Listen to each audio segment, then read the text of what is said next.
Shalom Aleichem, programa Mahloket del 8 de Tammuz, Erev Shabbos, Wolfdorf, Halajá y Musar, Torah para hispanohablantes.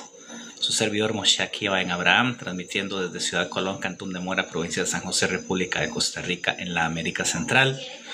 Ishtabak Shepoloat, Beshem Hashem, Nase, Benasliach. Muchas gracias por acompañarnos. Muchas gracias a todos los nuevos miembros de nuestra comunidad. Gracias por unírsenos. Gracias por apoyar, por los me gusta, por todo. Gracias por todo, de verdad. Porque pues cada día vamos creciendo de a poquito. Sabemos que el contenido que creamos en Wolfdorf, Halajá y Musar no es pues contenido para todas las audiencias, pero con el favor del cielo vamos creciendo. Y aún así pues también hay personas que muy amablemente, de una forma desinteresada, y pues Baruch Hashem, esto ha sido toda una sorpresa para mí, todo un evento, cómo se han hecho presentes apoyándonos por medio de nuestra cuenta de PayPal. Pues también muchas gracias por esos aportes que para nosotros son muy significativos. Estas personas pues me han instruido de que su nombre no se divulgue. Lo que hacen lo hacen de forma desinteresada, pero pues ellos saben quiénes son seguidores de nuestra comunidad, de nuestro canal, perdón. Y pues Baruch Hashem nos están apoyando también económicamente para que podamos seguir adelante con este proyecto de Torah para hispanohablantes. Pues bien, debido a que ya estamos en víspera de Shabbat, hay un evento importante que sucederá de este próximo domingo en 8, decimos en Costa Rica, dentro de una semana, que es el ayuno del 17 de Tammuz. Gracias por unírsenos, gracias por acompañarnos, bienvenidos a los que van llegando, Baruch Havaim. Entonces, el ayuno del 17 de Tammuz es un evento. Este ayuno marca el inicio. Gracias, Romina. Gracias por seguirnos, de verdad. Infinitas bendiciones. Barujati. Este ayuno del 17 de Tammuz marca el inicio de las 3 semanas terribles, las 3 semanas de duelo. Pues vamos a estar hablando un poquito de este tema, Besrat Hashem, la próxima semana. Debido a que el día de hoy estamos, Rick 42W, bienvenido a Arujaba, agradecete que la visos negrocia de Sherko a defender mit uns. Entonces vamos a estar dedicando un poquito de tiempo de los mahloket a lehalek alja ta'anitot, entre ellos el ayuno de Tammuz. Vamos a estar hablando un poquito de esto, y pues el día de hoy vamos a hablar del tema del Shabbat. El tema del Shabbat, ¿qué es lo que está pasando acá? Sí, cae el 13 de julio, según el calendario no judío, pero nosotros nos guiamos por el calendario judío. 17 de Tammuz va a suceder de este próximo domingo en 8. Básicamente, para Motzai Shabbat, para Shahukat, ya entramos al ayuno del 17 de Tammuz. Agradezco mucho la observación, Romina. Nosotros nos guiamos por el calendario judío. Y pues ciertamente tiene su correspondencia con la fecha gregoriana, pero 17 de Tammuz va a ser el ayuno el 13 de julio. Desde el amanecer del 13 de julio, el amanecer sucede a diferentes horas según la latitud en la que nos encontremos, pero desde el amanecer del 17 de julio hasta del 13 de julio, desde la salida del sol hasta el anochecer a la salida de las estrellas.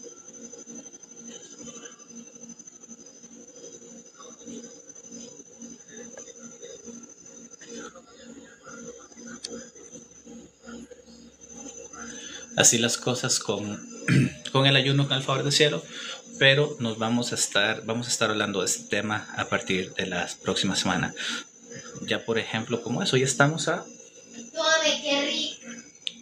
viernes 8 de Tammuz, 9-10. Sí, 17 de Tammuz va a ser el próximo domingo, o sea, de este domingo que viene en 8. Vamos a dedicar un poquito de tiempo al aprendizaje de reglas de Shabbat y es muy importante saber que pues todos los detalles, todas las implicaciones que tiene el Shabbat.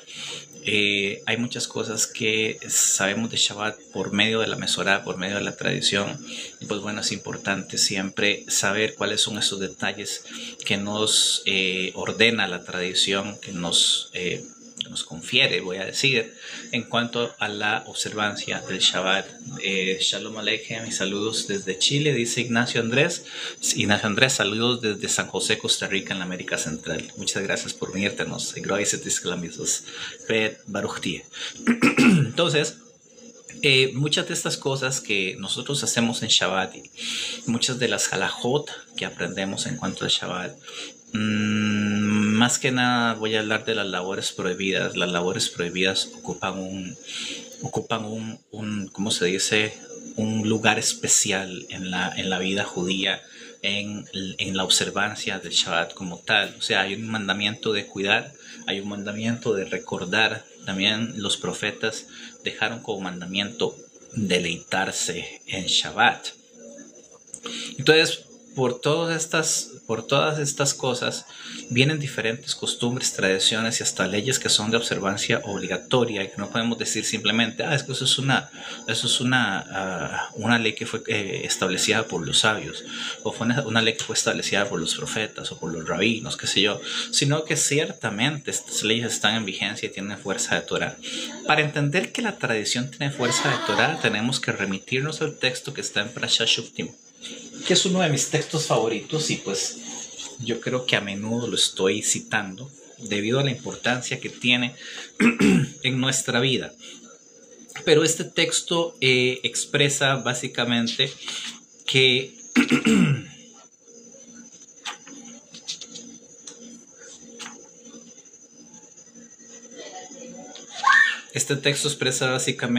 lo que los sabios enseñan es Torah.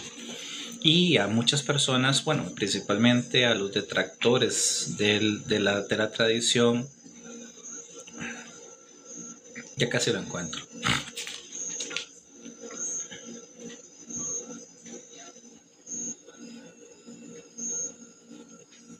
A muchas de las personas que son a los detractores de la tradición, esto les cae mal. Dicen, no, es que la tradición son palabras de hombres. No, no es cierto, sino que la tradición fue dada a Moshe Rabbeinu en el monte Sinaí. Todo lo que nosotros conocemos como Mesorá, como Minhagim, de hecho el Panei Yehoshua decía, todas las tradiciones del pueblo judío tienen su origen en la Torá. La tradición es la salvaguarda de la Torá. Casi lo encuentro. Aquí está. Y vos aquí está. Este texto se encuentra en Devarim 17.8. Devarim 17.8 por si lo quieren buscar. Este texto, Hugo Méndez, Shalom Aleichem, bienvenido. Y también a Chiquis, no sé qué, perdón que no vi bien. Chiquis, feo porque sí. qué buen nombre. Bienvenidos, shalom a todos los que se nos van uniendo. Disculpen si hay alguien que haya saludado y que no le haya dicho nada, no le he saludado, pero bienvenidos a todos, Baruchim Habaim, perdón. Entonces, este texto que voy a citar enseguida es el texto que está en Devarim 17.8 en Parashat Shoftim. Nosotros nos aprendemos los textos por parashot. Entonces, esto de decir capítulo tal, verso tal, qué sé yo, eso es una cosa muy, muy moderna. En realidad fueron los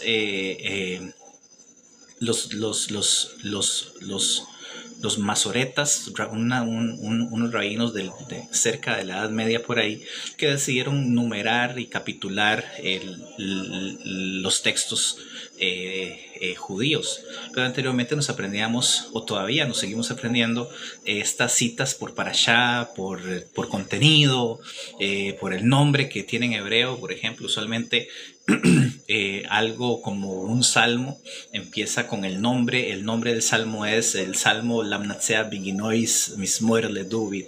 Entonces tenemos que saber Elohim Hayu Barhevi, no, y Hayenu y Orgenu, por ejemplo, Shir la Malois esa Aina de Arim, así se llama, no se llama Salmo 121. Pero bueno, pues la influencia que han tenido las culturas dominantes pues nos ha pegado en cuanto a esto, nos ha influido, valga la redundancia, y pues ciertamente decimos capítulo tal, pasuk tal o verso tal, en realidad eso no es problema. Y esto está en 17:8 de Devarim. Pero este texto básicamente lo que dice es que los sabios tienen la fuerza de generar Torah. ¡Wow! Sí, los sabios tienen la fuerza de generar Torah. La sentencia, la decisión, la psiká se llama esto, la decisión de un sabio tiene fuerza de Torah toda vez que esta decisión pueda enraizarse, pueda entroncarse en la Torah. ¿Sí? O sea, no es que simplemente un sabio va a decir cualquier tontería y nosotros vamos a decir, oh, wow, eso es Torah. No, pero si es un sabio no va a decir tonterías.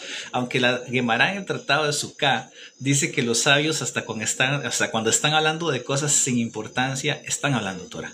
¿Sí? Pero este es un texto muy particular porque termina diciendo, según la Torah que te instruyan.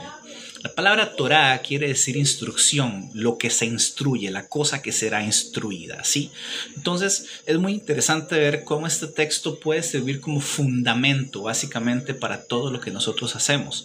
¿Por qué? Porque todo lo que nosotros hacemos viene de los sabios. Es muy interesante que hay personas que se identifican como caraítas.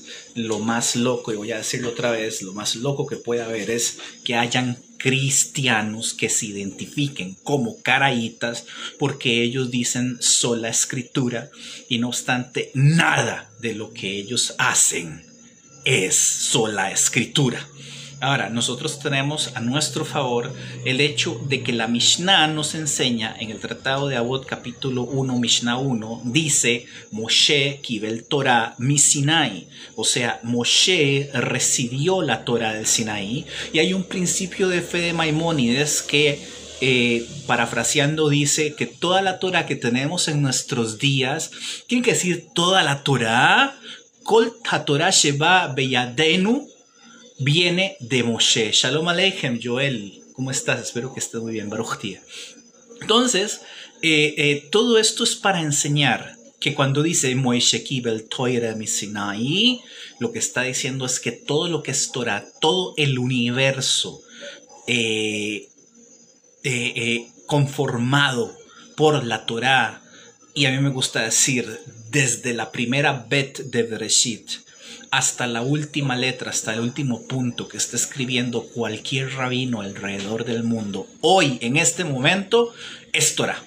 O sea, si vos vas y te fijas a Mesorah Publishing, o si vas y te fijas en Metsudah, o te fijas en Kehot, o cualquier casa editorial que esté publicando libros sobre Torah en este momento, todo eso es Torah.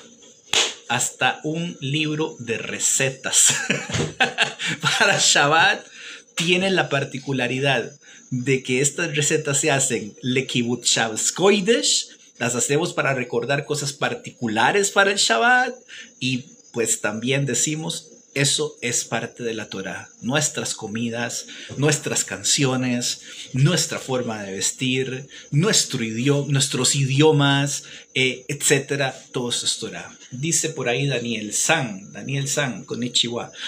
El Talmud también se practica, ¿no? No, el Talmud no se practica, el Talmud no genera conducta. Ciertamente podemos encontrar tradiciones y costumbres que se pueden localizar en el Talmud, pero el Talmud no genera conducta a menos que se indique lo contrario. Espero haber respondido a tu pregunta. Muchas gracias, Daniel Sam, por participar.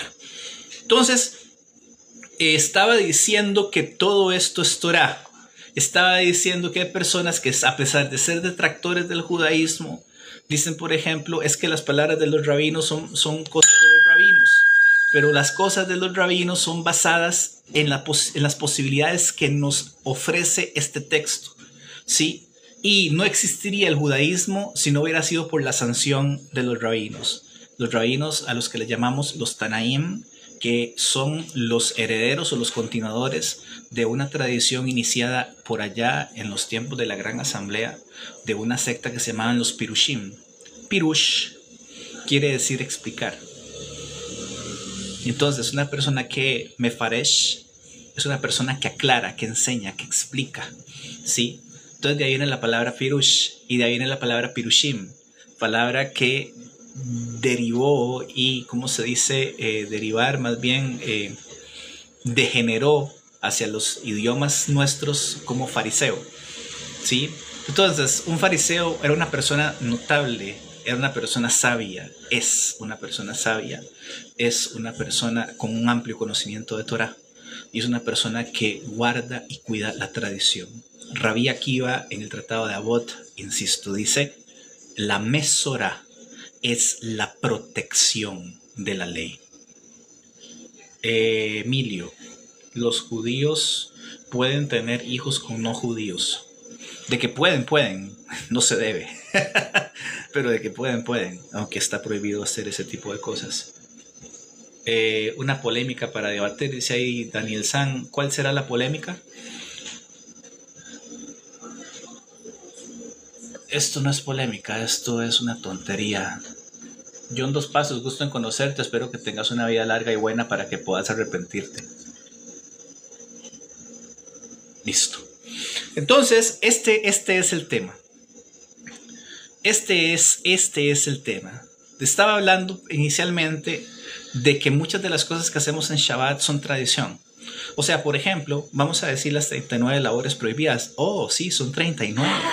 Y las 39 labores prohibidas no tienen absolutamente nada que ver con no cambiarle el pañal a un niño, como hacen los adventistas del séptimo día, que ellos dicen que ellos cuidan el Shabbat.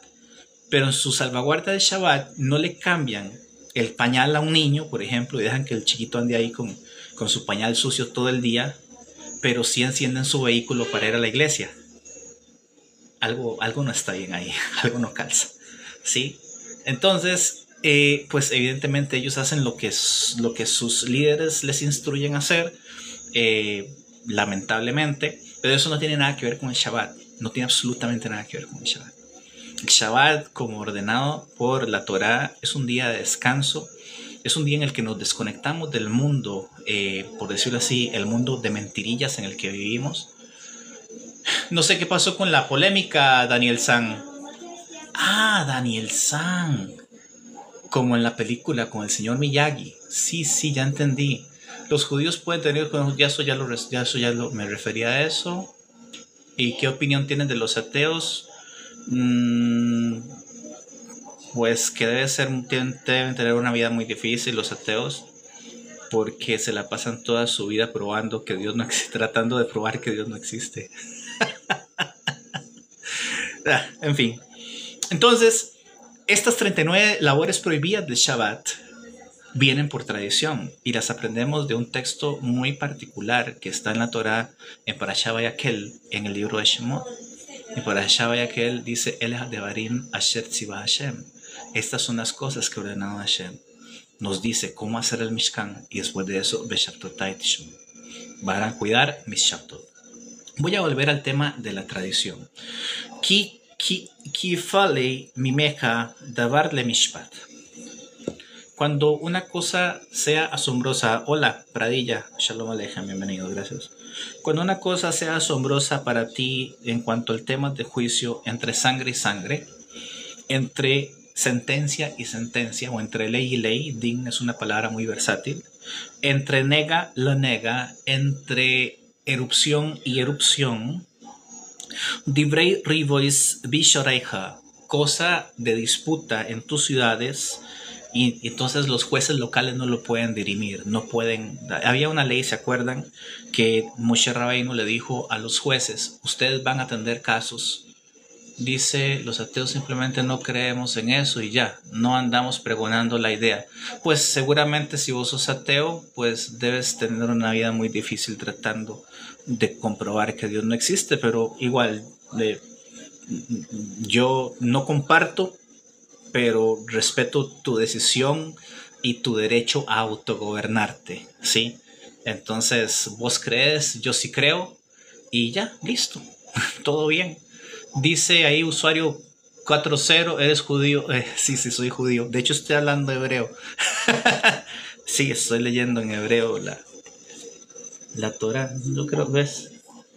Ahí está. Gracias, Luis Enrique. Aprecio que te guste mi respuesta.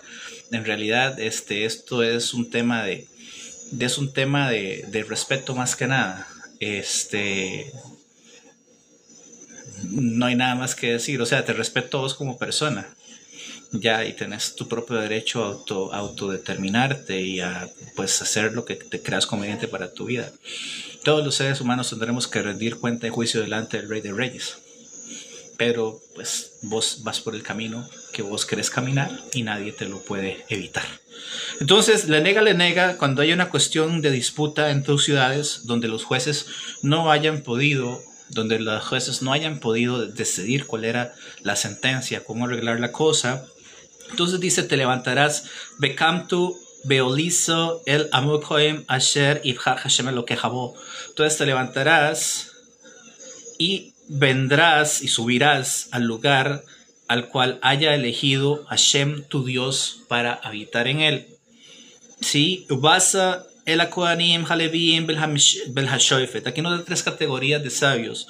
Los Kohanim, que eran los que servían en el templo, digamos, en el caso de una erupción de Tzarat, una enfermedad parecida a la lepra, pues no podía cualquier persona simplemente decir es Tzarat. La persona tenía que venir al Cohen para que el Cohen lo inspeccionara, lo evaluara y decidiera si lo que tenía era Tzarat o no.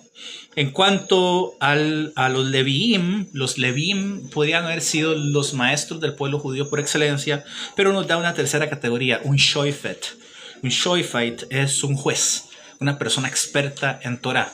Algo muy parecido a lo que es un rabino hoy día, un dayan, por ejemplo. Entonces, Asher y Yeba Yomim Hahem, vas a venir a cualquiera de esas tres personas, según sea el caso que tenés, que esté funcionando o que esté sirviendo en aquellos días, en los días en los que se dé la consulta, la disputa, la inquietud. Ve durashta leja. Entonces, esta persona va a inspeccionar, va a evaluar la cosa, va a investigar y él te declarará Bar Hamishpat, cómo va a ser la sentencia, cómo vas a tener que hacer. O sea, si tiene una cosa de dam bedam, la persona tenía que venir a donde el Shoifet y decirle, tengo una duda con sangre y sangre, esta sangre es pura o es impura, esta mácula es pura o es impura. Entonces el Shoifet le diría, eso no es. ¿Sí? Si tiene una cuestión de una negatzarat ya en su piel, ya en su casa, la persona tenía que venir a donde el Cohen para decirle, señor Cohen, sacerdote que está trabajando usted aquí en el Beis Hamikdash, fíjese que me salió esta erupción y yo no sé si es tzarat o no. Entonces el Cohen le va a decir, eso no es. Y pues cualquier otro tema que tenga que ver con purezas, que tenga que ver con casos de leyes civiles, de daños y prejuicios, indemnizaciones, préstamos. Todo esto era el tema para el que trabajaban los jueces o las personas eruditas de Torah en aquellos tiempos, el Sanedrín o los diferentes tipos de tribunales que podían existir. Dice por ahí, la Torah es el Pentateuco. ¿Quién soy? Sí, la Torah es el Pentateuco. Lo encuentras en el Antiguo Testamento, lo encontrás en el Tanaj. La Torah es el Pentateuco. Yo creo que ya por ahí vamos. Teilí me recomienda para poder tener más conexión con el Altísimo. Esa es una muy bonita pregunta, de verdad. Déjame pensar la respuesta. Muchas gracias, Rick. Voy a buscar a ver cómo no creo poder responderte en este momento, aunque estoy pensando en una serie de Teilim, pero creo que mejor busco con más detalle para poder ofrecerte una respuesta a la altura de tu consulta. Muchas gracias. Y entonces, la persona sabia investigaba, inspeccionaba, evaluaba y le diría a la persona al que estaba preguntando cómo es la cosa, qué tenía que hacer, si era puro, era impuro, si era prohibido o era permitido, si era kosher o pasul, si era pigul, si era notar, si era, no sé, si tenía que pagar o si más bien tenía que indemnizar, todo esto. Entonces, desde la sabiduría de un juez, de un levi, de un cohen, de un rabino, se expresaba la decisión del juicio. Y sigue diciendo aquí la Torah, Veosisu al pihadover, y vas a ser de acuerdo a la cosa.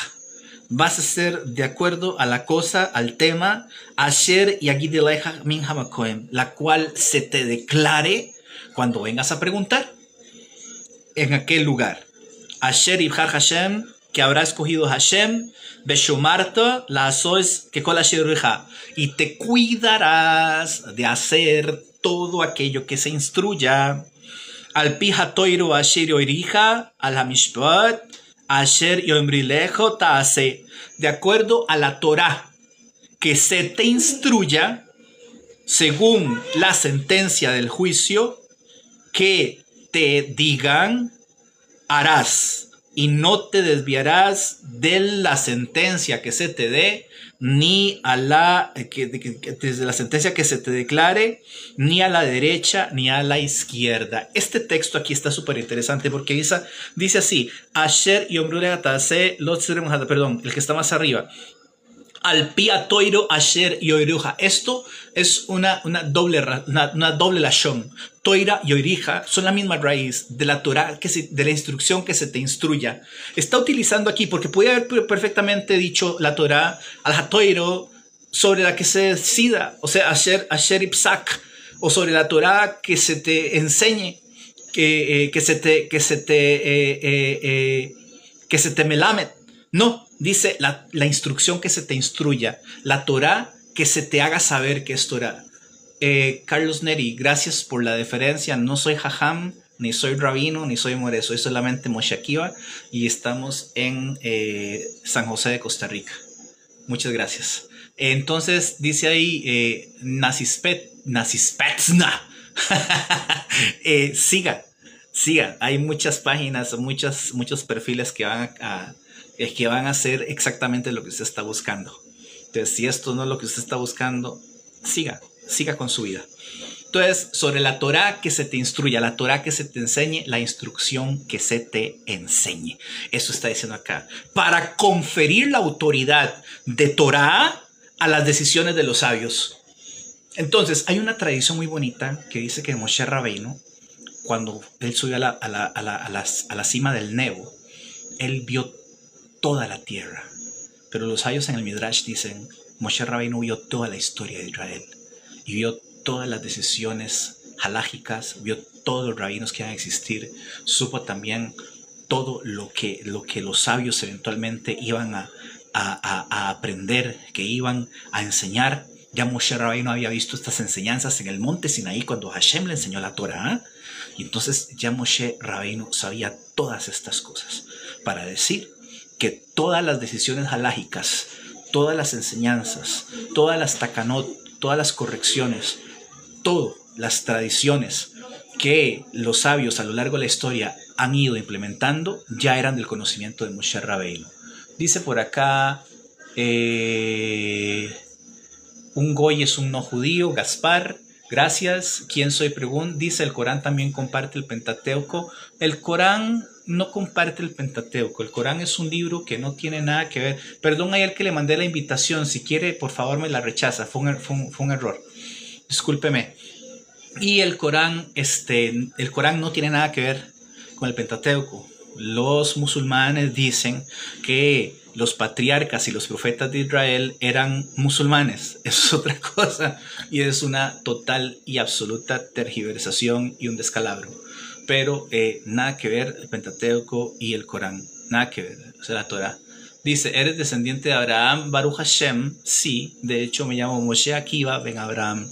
Muchas gracias por la pregunta.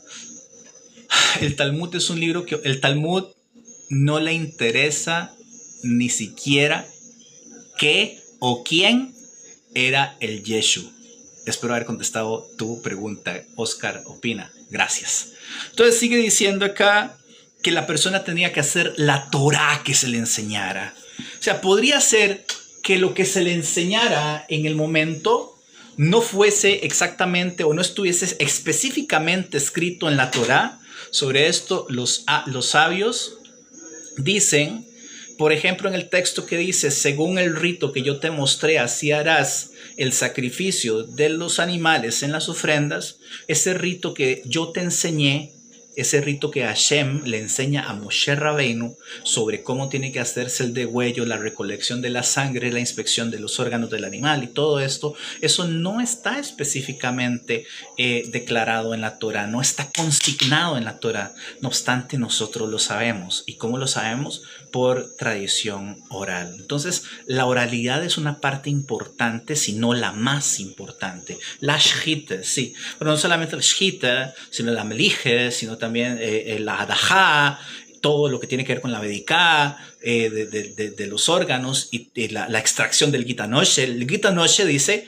que está prohibido comer el gitanoshe, pero no nos dice cómo se hace, cómo se saca, cómo se extrae. Algunos shahatim han aprendido a sacar el gitanoshe por medio de la tradición. La tradición es la base. La tradición oral es lo que define. Las palabras de la Torah son un código. Y para acceder a ese código necesitamos la tradición oral como decodificador. Y un ejemplo de esto son las leyes de Shabbat. El libro de Abraham, me imagino que estás hablando del Sefer Yetzirah. Sí lo he leído, pero yo no hablo de estas cosas. Muchas gracias. Gracias. Sí, eso es, Oscar opina, casualmente es lo que nosotros hemos tratado de demostrar a lo largo de la historia. La tradición no es una elaboración artificial hecha por mentes humanas, sino que la tradición en pleno fue entregada a Moshe Rabbeinu en el monte Sinaí también. Entonces, por tradición aprendemos las reglas de interpretación. Ya a nosotros no nos toca interpretar. La interpretación ya fue hecha por los sabios. A lo largo de 3000 años de historia, los sabios se han dedicado a decodificar, a, ¿cómo se dice?, a mascullar, a rumiar las palabras de la Torah para poder aprender de ellas todo lo que se puede aprender. Entonces ya a nuestros días se cumple el efecto que la Torah dice en Parashá. Yo estaba diciendo Mishpatim, me equivoqué, era Shoftim. Yo dije Parashá Mishpatim hace un rato, es Parashá Shoftim, y ahora en Parashá Mishpatim está diciendo Moshe, la dice Hashem a Moshe Rabbeinu, estos son los juicios que usted va a poner delante del pueblo judío, delante de ellos. Entonces Rashi, Rabbi Shlomo Itzhaki, comentarista por excelencia que existió ya por el siglo X, decía, por ejemplo, viene a decir que la ley debe ser puesta de forma digerida delante de las personas para que nosotros, las personas ignorantes, podamos cumplir la Torah sin ningún problema. Dice, yo conozco a Yeshu como Yoski a Mamzer. Yeshu también se le dice Yoski. En realidad no es problema con esto. El Talmud se refiere a él como Yeshu. Y entonces, sí, excelente. Bien por vos. No sé si creo que mejor ya te voy a bloquear porque no es de recibo ya la pérdida de tiempo con este tipo. Entonces, independientemente de cómo le digas, no sabemos si ese tipo existió o no existió. Pero bueno, vuelvo a la tradición. Las 39 labores prohibidas del Shabbat. Las 39 labores prohibidas del Shabbat no están declaradas en la Torah, sino que la Torah siempre me dice ahí, en Parashá Vayakel el Hadebarim. Voy a buscar. A mí me gusta más así con el texto en la mano. Tal vez me lo sepa de memoria, pero no me gusta que haya algún tipo de error. Parashá Vayakel, en los primeros pesukim, Parashá Vayakel, dice así. Dice, aquí, dice, en el primer pasuk dice, Vayakel Moshe, Escola das Bnei Israel, Moshe reunió a toda la congregación de los hijos de Israel y les dijo a ellos así, estas son las cosas que dijo Hashem para hacer, y dice, Yamim Sheches Yaminta Sei Melajá. Durante 6 días van a hacer toda su obra, todo su trabajo. Y Bayom Hashvi y Lahem Koidesh. Y el día séptimo será para ustedes sagrado. Shabbat Shabusoin. Shabbat de descanso. La Hashem, para Hashem. Kol Haose Bomelaja Yumes. Todo el que haga una labor prohibida morirá. Lo Svari Aish. Bejol Moshway Sechem Bayom Shabbos. No encenderán fuego en todas sus moradas en el día del Shabbat. Entonces los sabios aprenden de acá que dice Oy Bay. No entiendo. Oy Bay Goim Shalom. Bueno, Shalom. Las 39 Melajot, sí, Carlos Neri. Labores que se hacían en la construcción del tabernáculo. Exactamente, Joel. Estamos hablando de esto precisamente. Pero estamos diciendo que la Torah no especifica cuáles son estas melajot.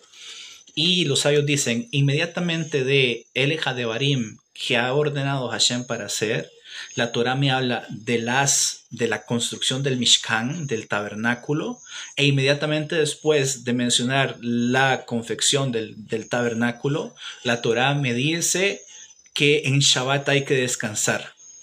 Entonces aquí hay una yuxtaposición de textos de la cual los sabios hacen uso.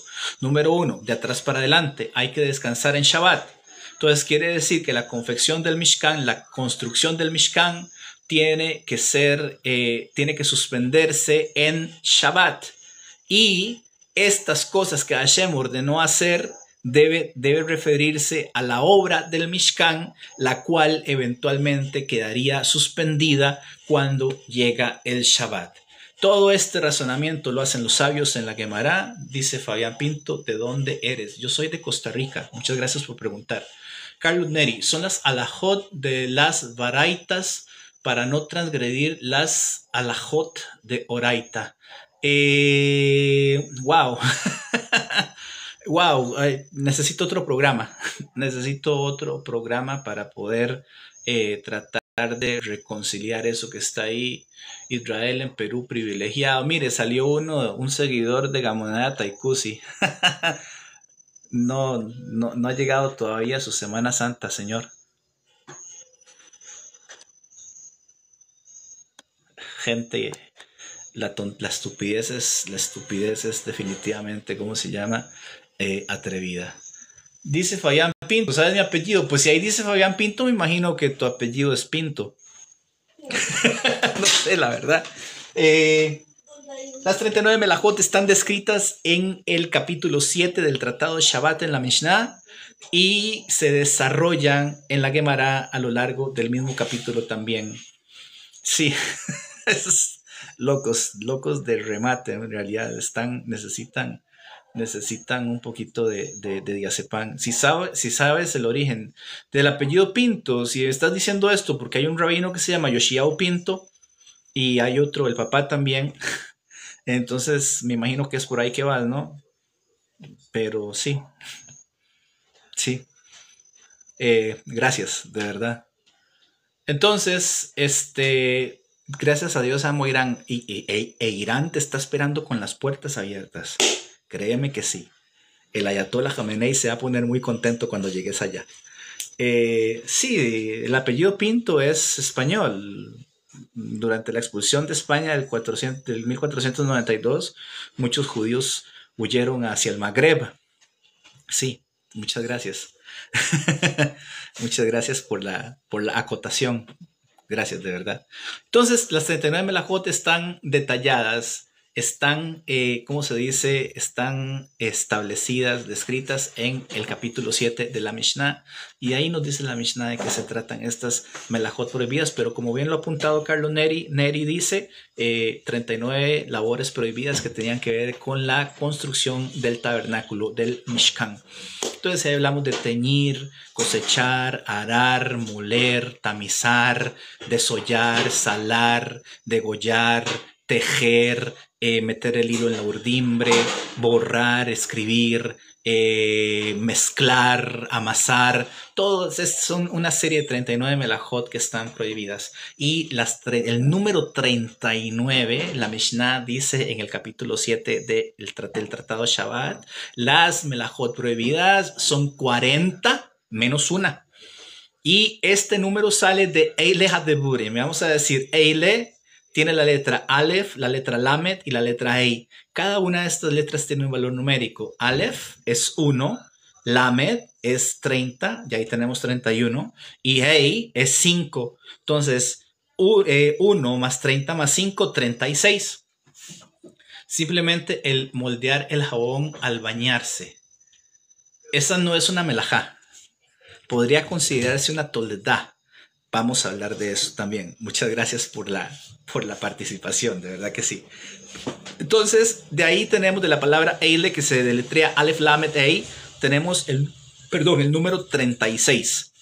Y de la palabra Hadburim, vamos a entender esta palabra de forma diferente. No vamos a decir Adeburim, vamos a decir el valor numérico de cada letra, sino que vamos a decir Deburim. Burim es plural, cosas. Y el mínimo de un plural son 2. Entonces ya ahí tenemos 36 más 2, 38. Y con la letra Hei, el artículo definido del idioma hebreo en A de Borim, entonces le vamos a agregar una más. Esta drashá es de los sabios. No es una ocurrencia mía. No es algo que se ocurrió hace 2 semanas atrás, algún rabino por ahí. No, es algo que está debidamente documentado en la tradición. Y los sabios dijeron, esta es la forma en la que vamos a saber que hay 39 melajot por medio de la interpretación de esta expresión, Eile Hadeburim, en donde vamos a encontrar el número 39 ahí. Dice simplemente sí, ya solo leímos. Gracias, Carlos Neri, muy amable.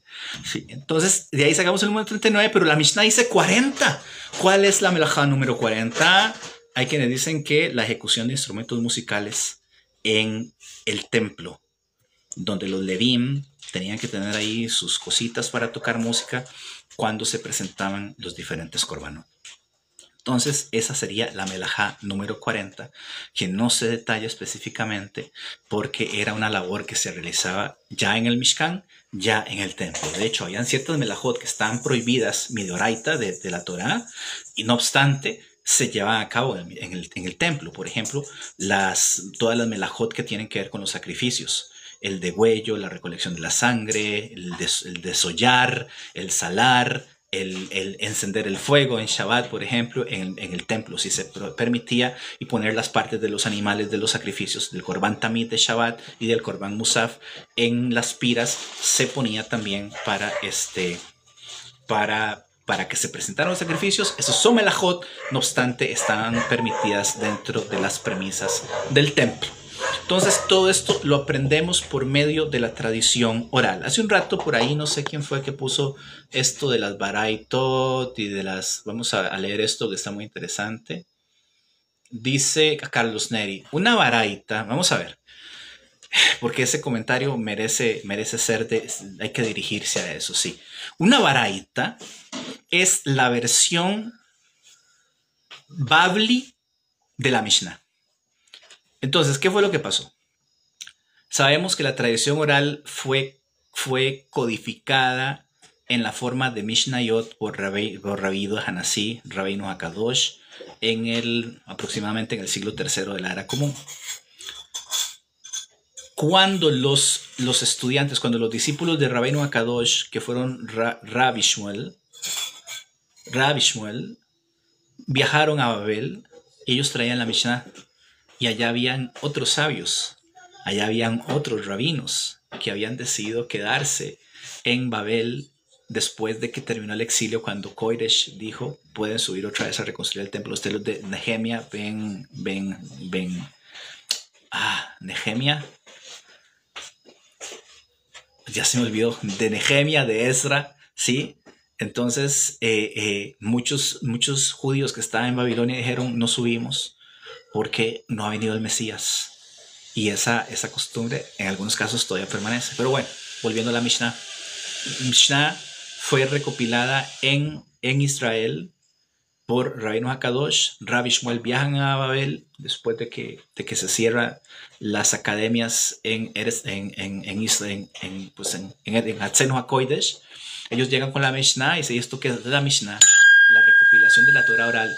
Entonces, los rabinos, los sabios que estaban en Babel, le dijeron, no, un momento, nosotros tenemos también una tradición y tenemos esta forma codificada de aprender la tradición oral por medio de fórmulas mnemotécnicas y con el estilo parecido al de la Mishnah de Rabbeinu Hakadosh. ¿Qué fue lo que sucedió?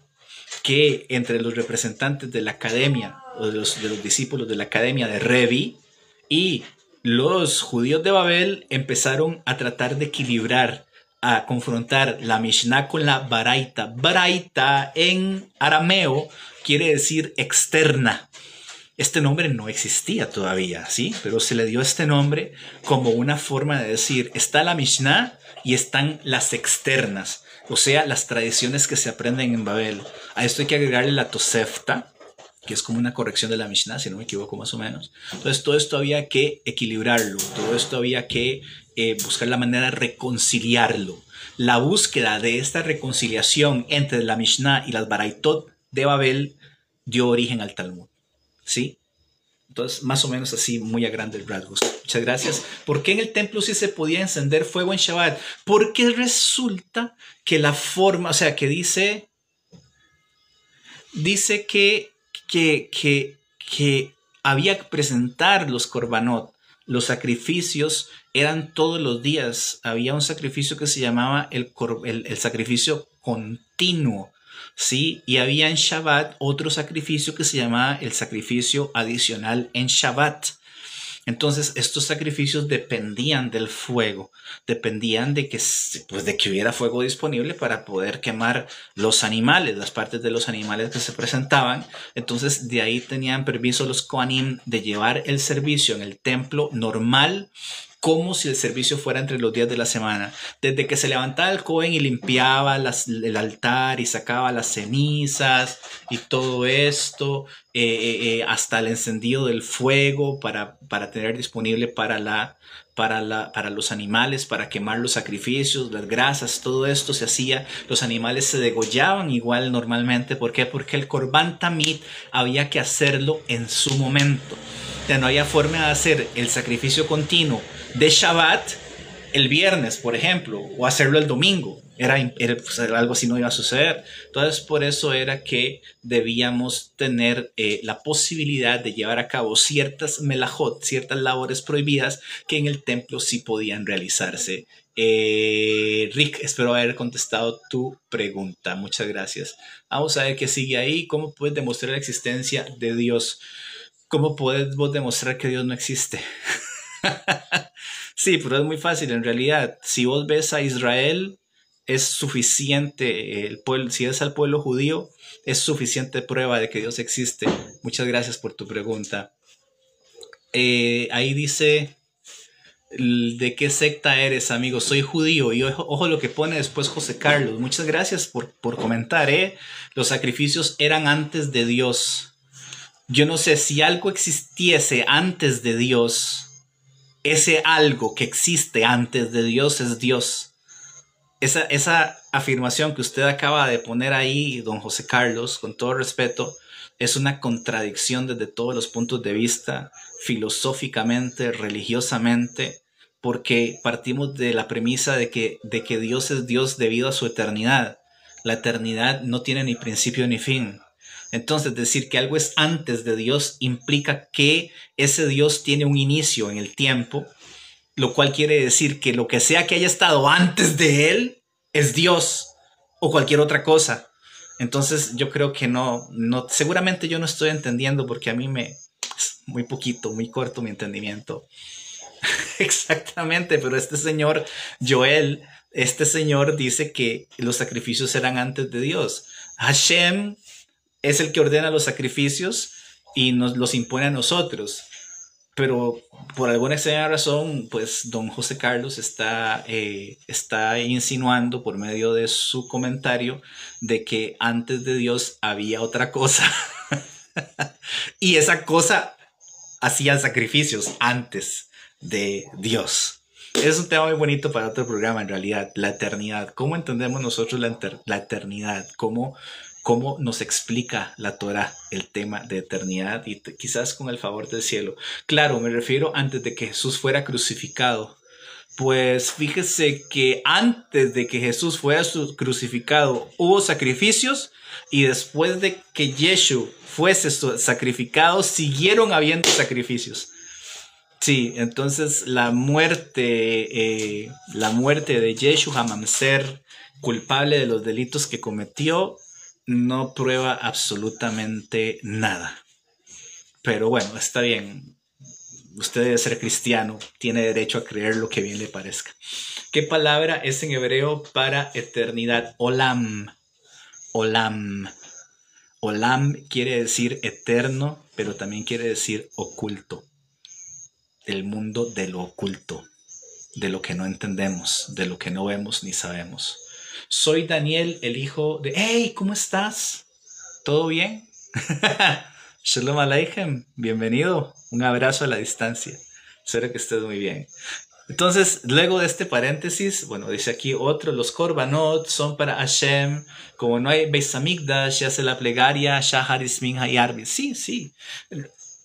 Pues ya la parte en donde los korbanot se sustituyen con las plegarias, pues ya eso viene después.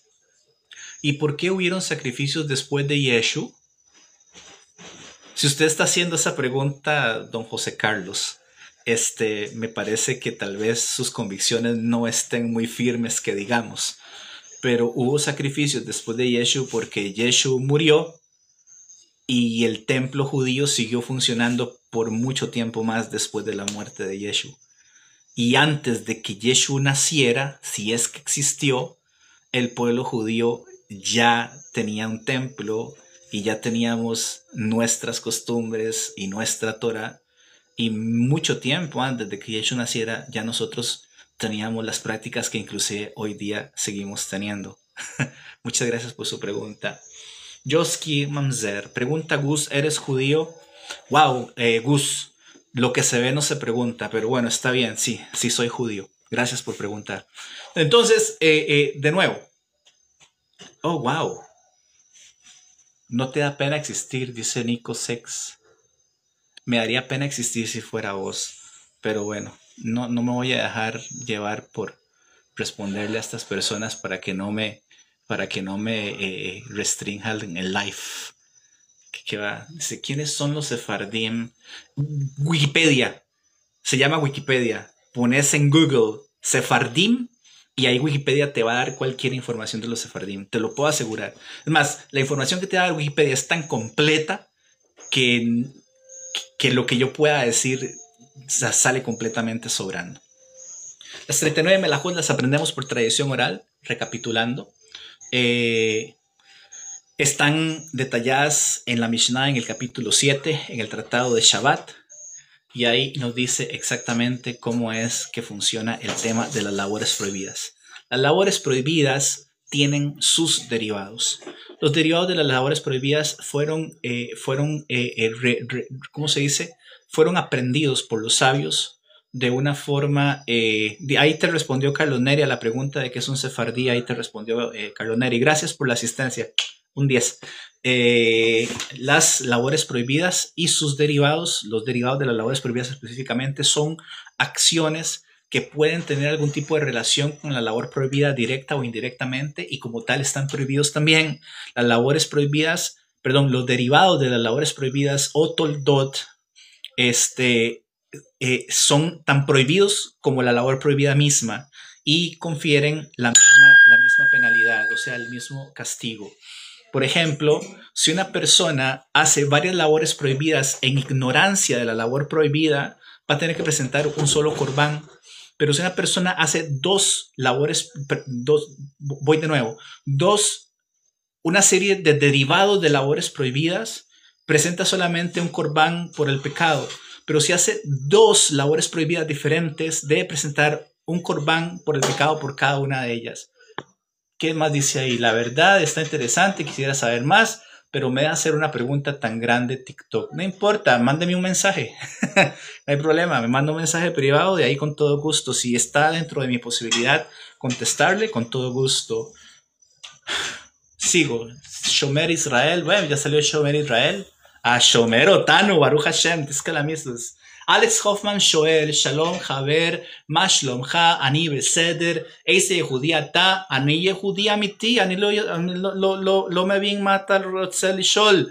אני יהודי אמיתי, אני יהודי ירא שמיים, ואני אוהב ללמוד תורה כל יום ויום, אני אתפלל כל יום ויום, וכולי. אשכנזי או ספרדי, אני רק יהודי. הרב שלי הוא חסיד מוויז'ניץ, אלא אני, yo no tengo etiquetas. Yo no tengo etiquetas. Muchas gracias. Dice, gracias por seguirnos. Wow, de verdad le agradezco mucho, don José Carlos. Dice, algo estaban preguntando de los apellidos sefardim. Yo tengo un criterio muy, wow, yo tengo una opinión muy, muy fuerte sobre ese tema y tal vez no sea lo que usted quiere escuchar. ¿Cómo crees que el pueblo judío ha logrado mantener su identidad a lo largo de los años? Por medio de la Torá. Gracias por la pregunta. Dice yo, por medio de la Torá. Los judíos utilizamos la Torá. Shomer Israel, Pahut Yehudi Yakar. מה רוצה לומר פחות? פחות. אפשר אותך לכתוב את זה בעברית? משום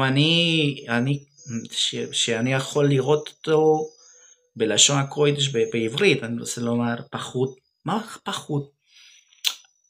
No estoy familiarizado con esa palabra pahut. Alexis, buenas, ¿cómo estás? Quiero escuchar, ¿qué quiere escuchar? Bueno, bienvenido, adelante. Si usted quiere ser musulmán, se equivocó de lugar, le recomiendo que vaya a buscar otros lugares. Hay otros lives, por ahí anda uno. Sí. dice Alex Hoffman, שמי אלכס, נכון, אפשר אותי לקרוא את זה, הופמן, אני יהודי, חסידי, מה? רגע. אורתודוקסי מחבר לאיוב, למה? לובביץ', בסדר, כל טוב, נכון, נעים מאוד, רב הופמן, נעים מאוד, אני שמח מאוד למכיר אותך, בסדר. Los apellidos, de Shadwa por el pueblo más de 5,000 años. Sí, perdón, no se preocupe. Dice, Shemi Alex Shloimo Hoffman, Ken Ahon, Karate Tsekebar, Shkoech. Entonces, así las cosas con el tema de los... ¿Por qué todo esto? ¿Por qué? Porque la pena de transgredir el Shabbat es pena de muerte. Y a muchas personas dicen, mira, ¿cómo vas a matar a una persona porque sacó algo de la casa a la calle? ¿Cómo vas a matar a una persona porque arrancó la hoja de un árbol, tocó un árbol? ¿Qué clase de ley loca es esta de salvajes de allá del desierto? No andamos muy lejos de los musulmanes, podía pensar una persona al leer esto. ¿Verdad que usted cree en el sacerdocio? Es que no entiendo su pregunta, don José Carlos. ¿Creer en el sacerdocio? O sea, de que hay sacerdotes, los hay. Hoy día el sacerdocio no está funcionando porque no tenemos templo. Pero cuando el templo empiece a funcionar, los sacerdotes van a volver a funcionar en el templo. Esperamos que sea pronto y en nuestros días. ¿Por qué no creen los escritos del Nuevo Testamento bíblico? Yo le devolvería a usted esa pregunta, vea, con todo respeto, Ángel Meléndez. Yo le preguntaría a usted, ¿por qué usted sí cree? Antes de responder a esa pregunta, vaya y aprenda sus textos, desde Mateo hasta Apocalipsis. Si lo logra, después estudie la historia de la iglesia, empezando por Constantino el Grande, en el 300 y pico de la era común, si no me equivoco, Concilio de Nicea, cuando se funda el catolicismo y se establece como religión imperial de lo que era el Imperio Romano en aquel momento. Estudie la historia de los concilios y después, cuando termine de estudiar la historia de los concilios, compare su historia con las supuestas escrituras del Nuevo Testamento. Después, trate de encontrar todas las profecías que el Nuevo Testamento dice que se cumplieron en Yeshu, búsquelas en nuestros escritos, ¿sí? Y si usted logra hacer una reconciliación entre la historia de la iglesia y su Nuevo Testamento, pues entonces usted debe estar muy en lo correcto. Pero lo que no va a lograr es hacer calzar las profecías cumplidas de nuestros profetas en Yeshu, porque los escritos tanto de los evangelistas como de Pablo completamente tergiversan el texto hebreo y no tienen correspondencia. Entonces no hay razón para creer, no hay razón para siquiera prestarle tantita atención al Nuevo Testamento. Dice acá, ¿usted cree la vida después de la muerte? Sí, hay mundo venidero. Gracias por la pregunta. ¿Por qué no creen los escritos? Shomer Israel, que una Britolam para Aarón, Jacob y sus descendientes, exactamente. El guardar el Shabbat, el sábado, es estrictamente para el pueblo hebreo. No hay pueblo hebreo. Lo que fuera lo que sea que fuesen, que hayan sido los hebreos, dejaron de existir hace mucho tiempo. Ahora hay pueblo judío, somos nosotros, hablamos hebreo. Y ciertamente dice usted algo muy verdadero ahí, don José Eduardo.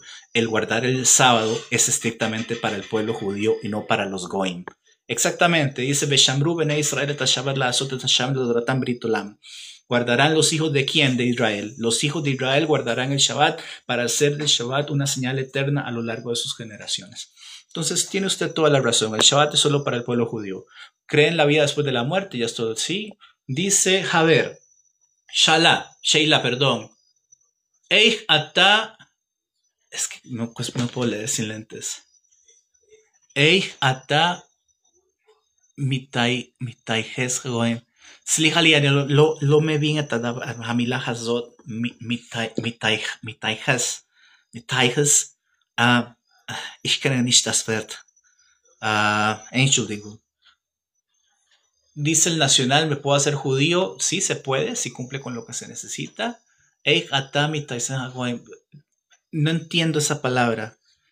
Tal vez si puedes explicarme de qué se trata. Muy bonitas palabras, gracias.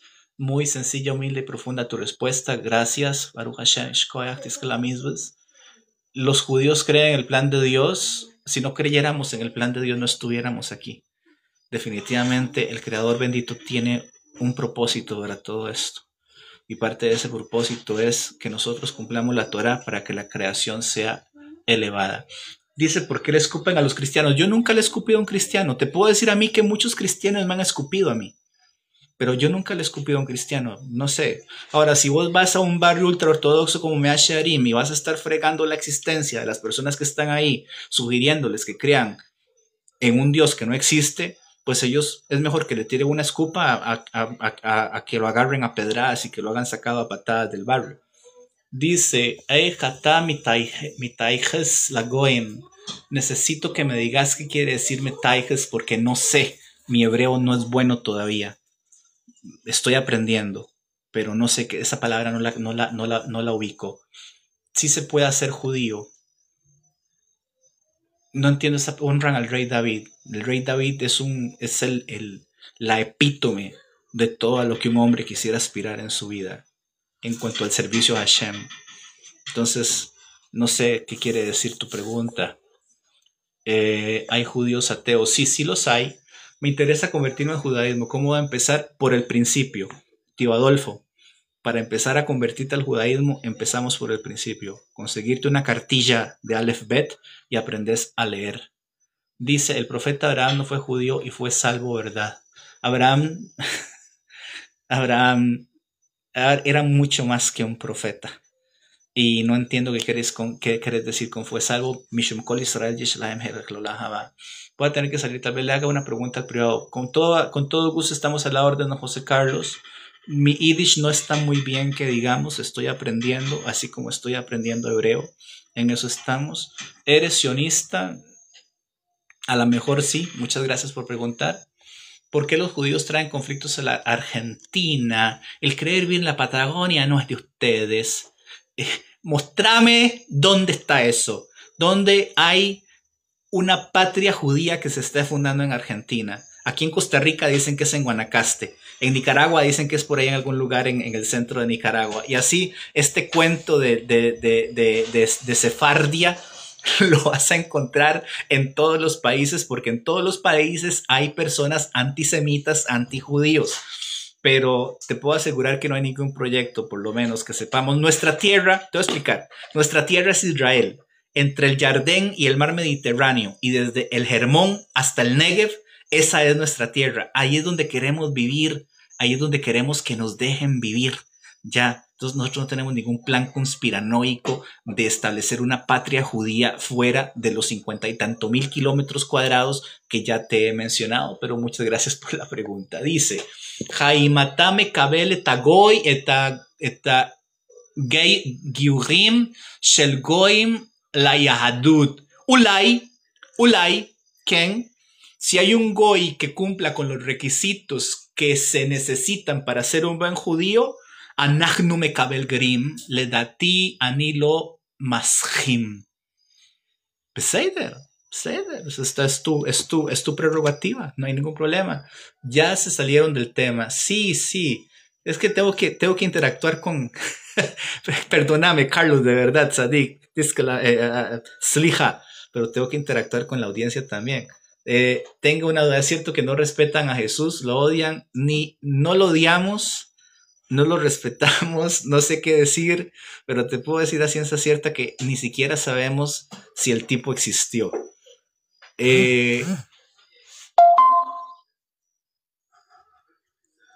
Josué cumplió el mandamiento de Dios, no matarás. No solamente Josué, un montón de personas hemos cumplido ese mandamiento. Yo nunca he matado a nadie. Gracias, el nacional. Ian Unebarej Rabotai. Nebarej Rabotai, ok. ¿Por qué el Señor dijo a Abraham hebreo siendo Abraham de Ur? Porque venía del otro lado del río. Eso lo vas a encontrar ahí, Pashut, en la Torah. Ahí lo vas a encontrar. Gracias por la pregunta. Pero ahí lo vas a encontrar tal cual. Abraham venía del otro lado del Éufrates, de Ur Kasdim.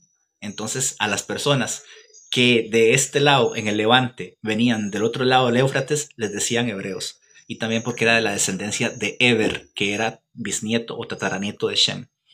Muy bien. Hai matame kabel et giurim shel goim la yahadut nachon ken sota ania sheili anilo masachim.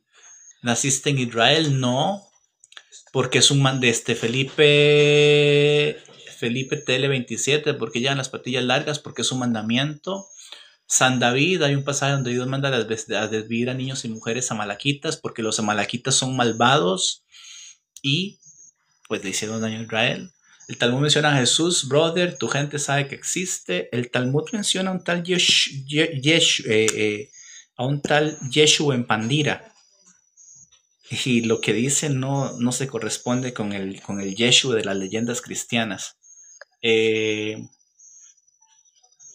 Si Jesús lo mató Roma, puede ser antisemitismo, y si los sacerdotes lo mataron, quebrantaron la ley. ¿Ese es tu entendimiento? Muy bien, vas por buen camino.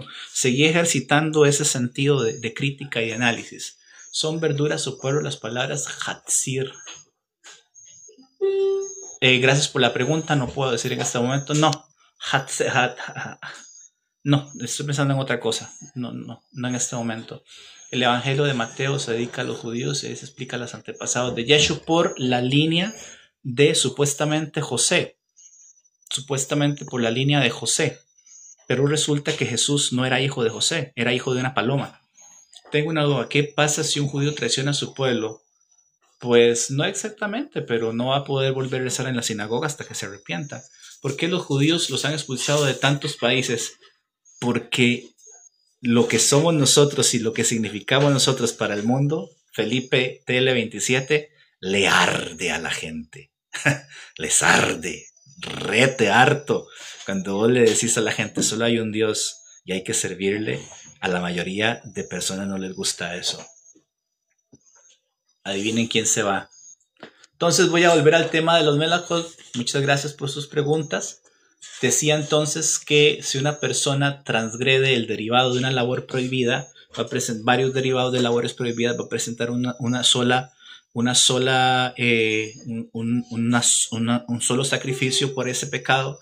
Si quebranta dos labores prohibidas, va a presentar dos diferentes sacrificios. El quebrantamiento. Claudia, bienvenida, tanto tiempo. Qué alegría que estés por ahí. Baruch Haba. La transgresión consciente, o sea, la omisión consciente de las obligaciones de las labores prohibidas del Shabbat obliga a que la persona sea juzgada con pena de muerte. Yo no sé dónde Abraham mató gente. Abraham fue a la guerra, rescató a Lot y en ningún lado dice que Abraham haya matado a alguien. Debes leer con más cuidado. Yo amo a la generación semita. Bueno, pues ahí están, no sé, muchas gracias. Me imagino que tengo que agradecerte por eso. Entonces, ¿qué decía? Decía que la omisión de una labor prohibida en Shabbat obliga a un juicio por pena capital. ¿Tenemos una prueba en la Torá de esto? Claro que sí, y es la única prueba de un juicio por pena capital que se haya llevado a cabo por el Shabbat. Y el Señor dicen que se llama Tzlofehad. En la parashá de, si no me equivoco, en la parashá de Naso, la parashá de Shelach, Naso, Shelach, por ahí, una de esas dos, dice que un señor salió a rejuntar leña en Shabbat. Le dijeron a Moshe Rabbeinu. Entonces ahí se cumplieron todas las pautas. Él sabía lo que estaba haciendo, que estaba prohibido. Él fue amonestado debidamente. Él fue acusado con prueba mínima de 2 testigos. Fue indagado por parte de los jueces. Sí, Moshe Rabbeinu sí mató gente. Sí, claro. Porque eran malvados, había que matarlos.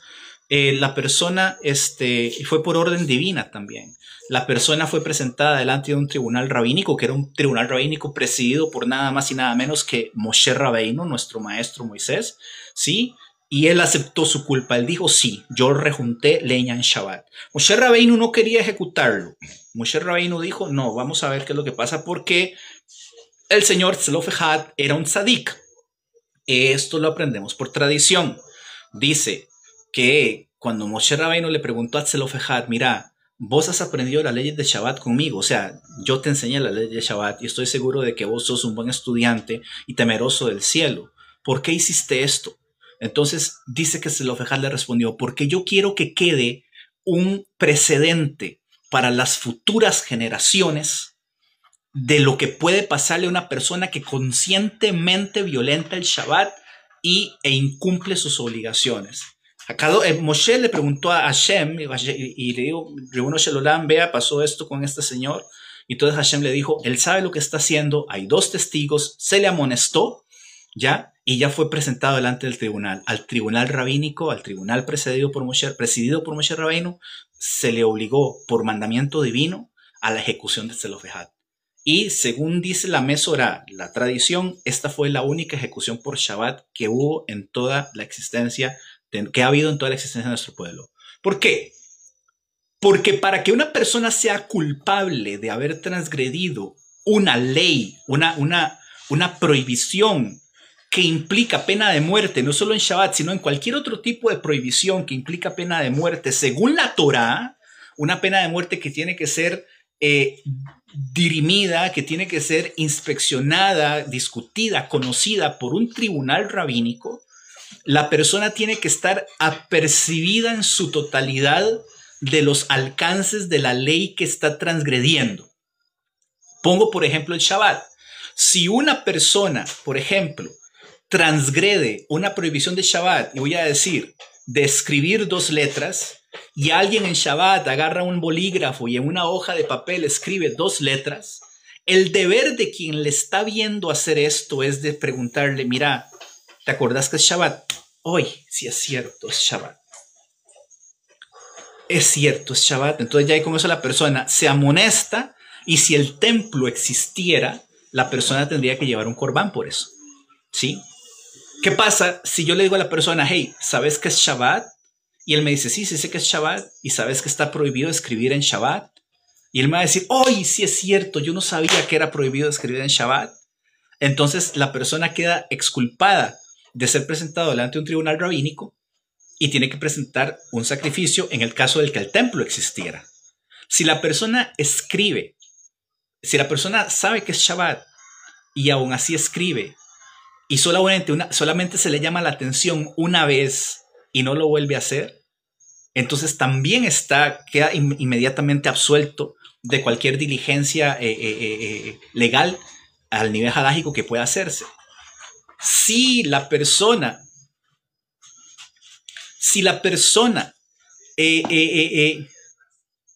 solamente hay un testigo que lo acuse, o sea, que lo inculpe.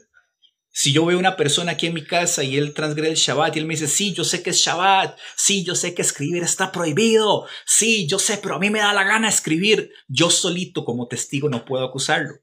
Tienen que haber 2 testigos que sean varones de 20 años para arriba, un montón de cosas, que sean personas de confiar, que sean personas que se pruebe su buena conducta según la Torah. ¿Ya? Y entonces, todavía en ese caso, el individuo va a ser presentado delante de un tribunal rabínico en caso de que se cumplan todas estas, y el tribunal rabínico va a buscar la manera más bien de absolverlo. Va a buscar la manera de decir, no, mira, es que va a buscar un detalle dentro de todo para decir, podemos absolverlo y no aplicar la pena capital. Así es más o menos como funcionan estos casos, así a grandes rasgos. Hay otras atenuantes en Shabbat que son mitasek, Kavaná, Davar, Sheino Mitkaven y un par más que en este momento se me olvidan, pero con el favor del cielo lo vamos a ver en la próxima entrega, Besrat Hashem. Dice por aquí, Moshe o Yeshu fueron, ¿quién fue más grande? No sé, pero dicen que Moshe Rabbeinu era un gigante. Dice, vamos a ver, ¿cómo se llama Dios en la Torah? Tiene un nombre impronunciable. Dice, fue en aras del cielo. Entonces, Joel, no entiendo tu pregunta. ¿Cómo pueden justificarse los movimientos militares? Yo no soy general, ni soy presidente. Tal vez podías escribirle un email a Netanyahu y o a Trump, y él te va a explicar cómo se justifican estos movimientos.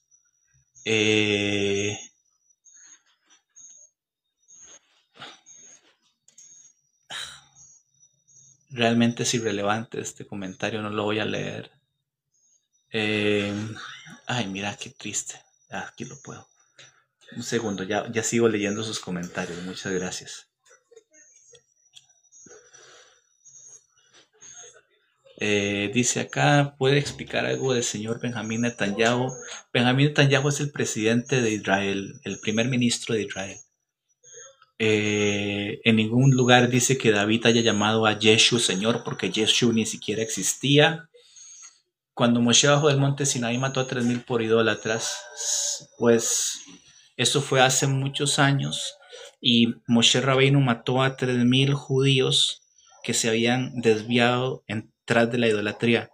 Moshe Rabbeinu no fue a buscar ni persas, ni árabes, ni gringos, ni rusos, nada.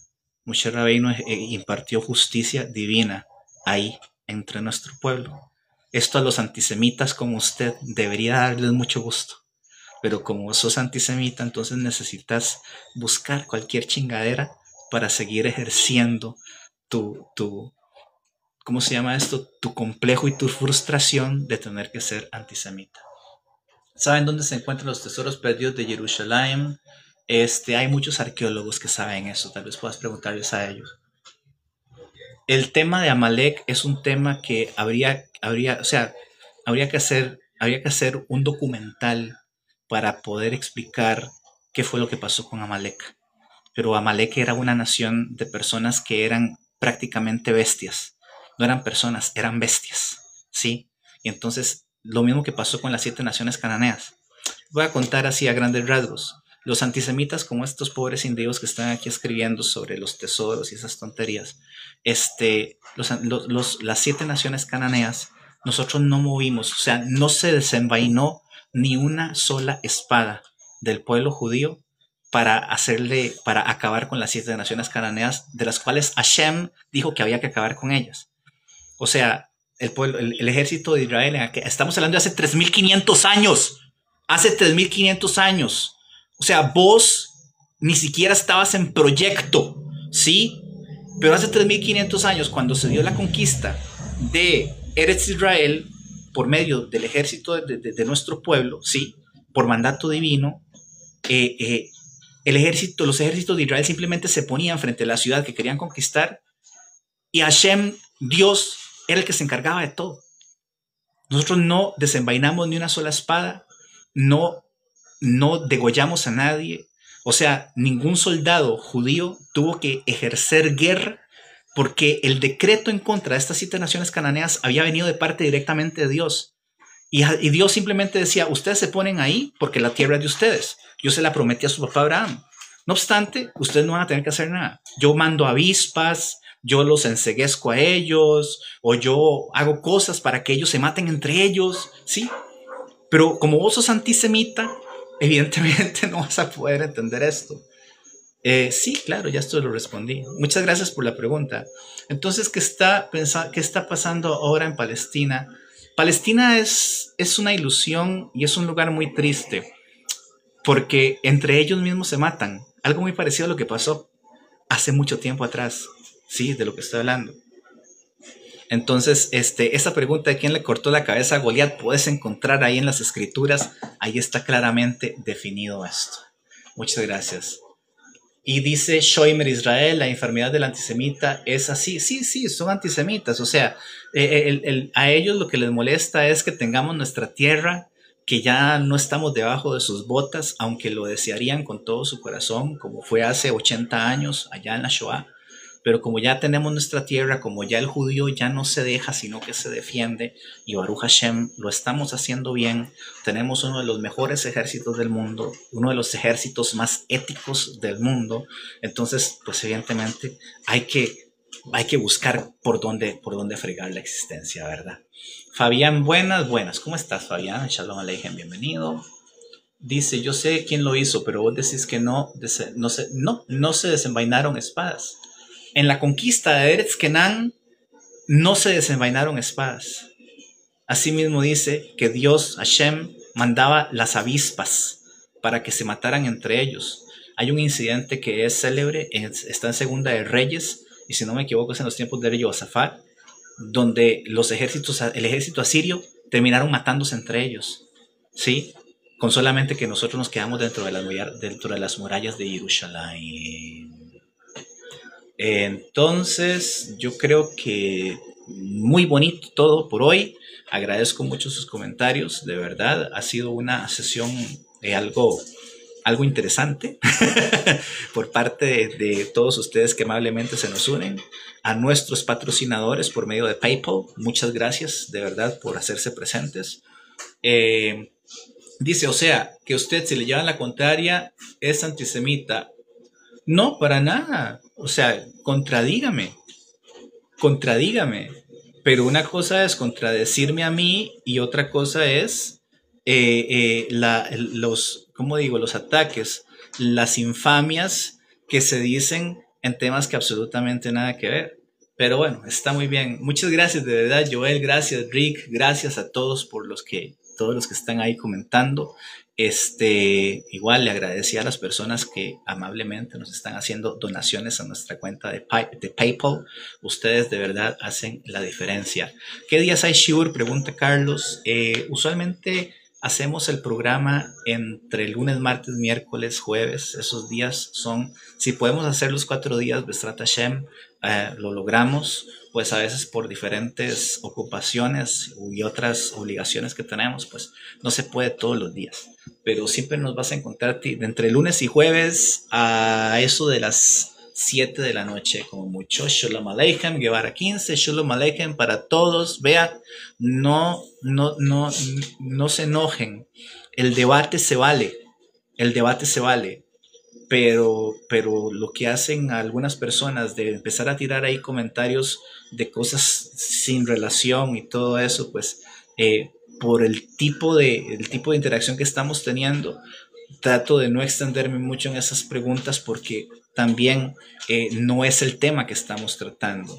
Si usted o cualquier persona que ande por ahí quiere debatir, quiere preguntar, y en realidad yo no debato, ya, yo simplemente te digo, bueno, si vos estás en lo correcto, pues yo no voy a ser el que valide. O sea, si vos crees que estás en lo correcto, yo no voy a ser el que valide tu posición. ¿Sí? Sin embargo, pues estos temas requieren historia, requieren análisis de texto, requieren mucha tradición, requieren mucha educación, ¿sí?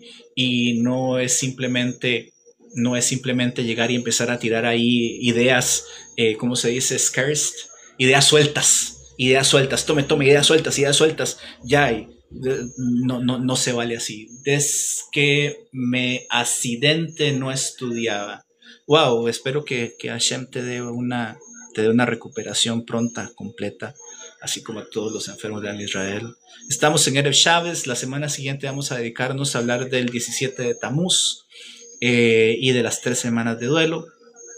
Entonces, con el favor del cielo, aquí Shabbat para todos. De verdad que tengan un Shabbat bonito, que tengan un Shabbat con comida rica. Si tienen sinagoga, tienen minyan, acudan a su minyan. Es una de las mitzvot más bonitas que podemos tener. El judaísmo no hace proselitismo, ciertamente nosotros no hacemos proselitismo. Y pues nos veremos en la próxima entrega. Hasta entonces, Besorot Tovot Yeshut Nehamot Panasatoa Kalkala Rebaja Refuash Lema Nachat Ruach Vegan Shalom Arbe Aleinu Beal Kolam Bene Israel. Hasta la próxima. Muchas gracias.